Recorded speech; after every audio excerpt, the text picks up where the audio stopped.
Hi friends, ఎలా ఉన్నారు? అందరూ చాలా బాగున్నారా? మనము చాలా రోజులైతే వీడియోస్ చేయలేదు కదా! దానికి రీజన్ ఏమంటే మనం కాలేజీకైతే వెళ్ళిపోతున్నాం అనమాట. కాబట్టి వీడియోస్ చేయడానికి అంత అవైలబుల్ అయితే దొరకలేదు. ఇంకా మాక్సిమం వన్ డేకి ఒక వీడియోనే పెట్టడానికి ట్రై చేస్తాననమాట కాలేజ్ వెళ్ళినా గానీ. ఈరోజు మనం మోటో ఎడ్జ్ 60 నియో గురించి అయితే మాట్లాడుకుందాం. ప్రెజెంట్ ఈ మొబైల్ మన ఇండియాలో అయితే లాంచ్ కాలేదు. మెయిన్‌గా మనకి ఈ మోటో ఎడ్జ్ 60 నియోలో కొత్తగా ఏం తెచ్చారంటే, ఈసారి వీళ్ళు డ్యూరబిలిటీ మీద ఎక్కువ ఫోకస్ చేశారనమాట. ఇది మనకి మీటిగేట్ సపోర్ట్ చేస్తుంది. ప్లస్ మనకి ఇది IP68 అండ్ IP69 కూడా సపోర్ట్ చేస్తుందని చెప్పొచ్చు. బ్రో, ఈ రెండిని ఇంప్రూవ్‌మెంట్ ఇంకేం లేవు అంటే ఇంకోటి చెప్పొచ్చు, డిస్‌ప్లే అని చెప్పొచ్చు. ఇది మనకి పోలీ డిస్‌ప్లే మీద రాబోతుంది. ఇది కూడా మనకి మంచి డిస్‌ప్లే అని చెప్పొచ్చు. మేజర్‌గా మనకి డిస్‌ప్లేలో విజిబుల్ ఎక్స్‌పీరియన్స్ చాలా బాగుంటది.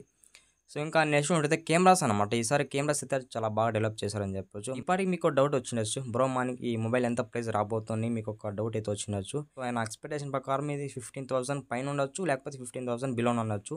లేట్ చేయకుండా మనము ఈ మొబైల్ సంబంధించిన ఫుల్ డీటెయిల్స్ తెలుసుకుందాం. చిన్న రిక్వెస్ట్ ఏమంటే మన ఛానల్‌కి ఎవరన్నా కొత్తగా వచ్చినట్లయితే ఛానల్‌కి సబ్స్క్రైబ్ అవ్వండి. వీడియోకి అయితే లైక్ కొట్టేసేయండి. ఫస్ట్ మనము ఈ మొబైల్ సంబంధించిన డిజైన్ అండ్ బిల్డ్ క్వాలిటీకి వద్దాం. ఇది మనకి ఫ్రంట్ అయితే ఫ్లాట్ డిస్ప్లే ఉంటది. ఇక్కడ కార్ని గొరిల్ గ్లాస్ 7 ప్రొటెక్షన్ అయితే యూజ్ చేస్తారు. మంచి అడ్వాన్స్ ప్రొటెక్షన్ చెప్పొచ్చు ఇక్కడ. సో, అలాగే బ్యాగ్ అయితే ఎక్కువ లెదర్ ఫినిష్ ఉంటదనమాట. బాగుంటదనమాట లెదర్ ఫినిషు. చేతిలో పట్టుకున్నప్పుడు హ్యాండ్ ఫీల్ అనేది చాలా బాగుంటదనమాట లెదర్ ఫినిషు. అలాగే సైడ్ అయితే ప్లాస్టిక్ ఫినిష్ ఉంటది. ఇది మనకి స్టీరియో స్పీకర్ సపోర్ట్ ఉంది. మనకి డాల్బీ అట్మాస్ సపోర్ట్ చేస్తుందనమాట. మీరు ఈ డాల్బీ అట్మాస్ సౌండ్ ఫీల్ అవ్వాలంటే ఖచ్చితంగా ఇయర్ ఫోన్స్ అయితే పెట్టుకొని ఆ సౌండ్ అయితే మీకు వినాలనమాట. అప్పుడే డాల్బీ అట్మాస్ ఫీల్ అయితే తెలుస్తది. ఇక్కడ మనకి స్టీరియో స్పీకర్స్ ఉంటున్నాయి కాబట్టి సౌండ్ క్వాలిటీ చాలా బాగుంటది. అలాగే మనకి ఇక్కడ in display finger print support durability విషయానికి వద్దాం. ఇది మనకి MIL STD 810H సర్టిఫైడ్ అయింది. ఇది IP68 అండ్ IP69 కూడా సపోర్ట్ చేస్తుందన్నమాట. కంప్లీట్ వాటర్ రెసిస్టెంట్ ఫోన్ అని చెప్పొచ్చు అనమాట. అప్ టు వాటర్‌లో 20 మినిట్స్ దాకా సర్వే అయ్యగలదు. అంతకంటే ఎక్కువ కూడా సర్వే అవుతది. బట్ నేనైతే గ్యారంటీ ఇవ్వలేను అనమాట. అది మన మాటలోకి వస్తుంది. థిక్‌నెస్ 8.1 mm థిక్‌నెస్ ఉంది. వెయిట్ అయితే ఆల్మోస్ట్ 180 గ్రామ్స్ లోపల వెయిట్ ఉందని చెప్పొచ్చు. ఇక్కడ మనకి థిక్‌నెస్ కూడా కొంచెం ఎక్కువైందని చెప్పొచ్చు. 8.1 mm అంటే కొంచెం మొబైల్ కూడా థిక్ అయితే ఎక్కువ ఉంటుందని చెప్పొచ్చనమాట. మేజర్‌గా మనకి మొబైల్ థిక్‌నెస్ తక్కువ ఉంటే బాగుంటది. చేతిలో పట్టుకున్నప్పుడు హ్యాండ్ ఫీల్ బాగుంటదని చెప్పొచ్చు. ఇక నెక్స్ట్ మనం డిస్ప్లే విషయానికి వద్దాం. ఇది 36 inches LTPO PO LED display మీద రాబోతుంది. 120 హెర్ట్జ్ వరకు రీఫ్రెష్ సపోర్ట్ ఉంది. అలాగే HDR10+ సపోర్ట్ ఉంది. 1 బిలియన్ కలర్స్ ఉన్నాయి. ఇక్కడ మనకి మాక్సిమం 3000 నిట్స్ వరకు ప్రీ బ్రైట్‌నెస్ సపోర్ట్ చేస్తుందన్నమాట. ఇక్కడ మనకి ఎలవెన్స్ సపోర్ట్ ఉంది.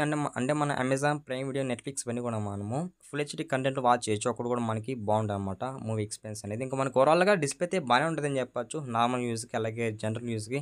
ఇంకా మీరు డే టు డే పర్పస్‌కి యూజ్ చేసుకున్నా కూడా మీకు ఈ డిస్ప్లే నుంచి బెటర్‌గానే పర్ఫార్మ్ అయితే ఎక్స్‌పెక్ట్ చేయొచ్చు అనమాట.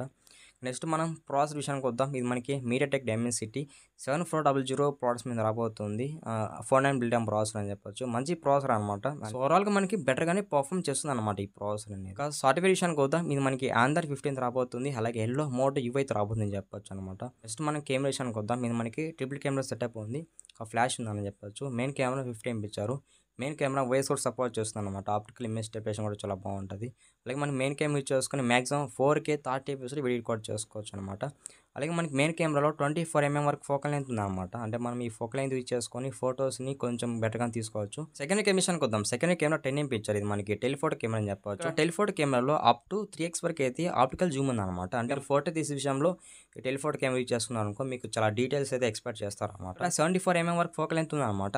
నాకు తెలిసి ఇది ఇక్కడ హైయెస్ట్ ఫోకల్ లెంత్ అనుకుంటా. 74 mm అంటే మనకి చాలా జూమ్ అవుతదని చెప్పొచ్చు టెలిఫోటో కెమెరాలో. ఇక లాస్ట్ కెమెరా విషయానికి వద్దాం. లాస్ట్ కెమెరా 13 MP ఇచ్చారు. ఇది మనకి ultra wide angle camera censor అని చెప్పొచ్చు. ఫ్రంట్ కెమెరా విషయానికి వద్దాం. ఫ్రంట్ కెమెరా 32 MP ఇచ్చారని చెప్పొచ్చు. ఫ్రంట్ కెమెరా ఇచ్చేసిన కూడా maximum 4K 30 fps video record చేసుకోవచ్చు అనమాట. ఇక్కడ మనకి front and back 4K support చేస్తుంది. ఇక్కడ మీరు ఐడెంటిఫై చేయాలి. మనం బ్యాటరీ విషయానికి వద్దాం. ఇది మనకి 5200 mAh బ్యాటరీతో రాబోతుంది. బ్యాటరీ కొంచెం తక్కువ అనుకోవచ్చు. ఇక్కడ 68 వాట్స్ వరకు అయితే ఫాస్ట్ ఛార్జింగ్ సపోర్ట్ ఉంది. ఓవరాల్ గా మనము ఈ మొబైల్ సంబంధించిన అన్ని ఫీచర్స్ అయితే కవర్ చేస్తామని చెప్పొచ్చు. సో, ఇంకా మీకు ఓవరాల్ గా ఈ మొబైల్ గురించి ఒక చిన్న ఇన్ఫర్మేషన్ అయితే మీకు అందింది అనుకుంటున్నా.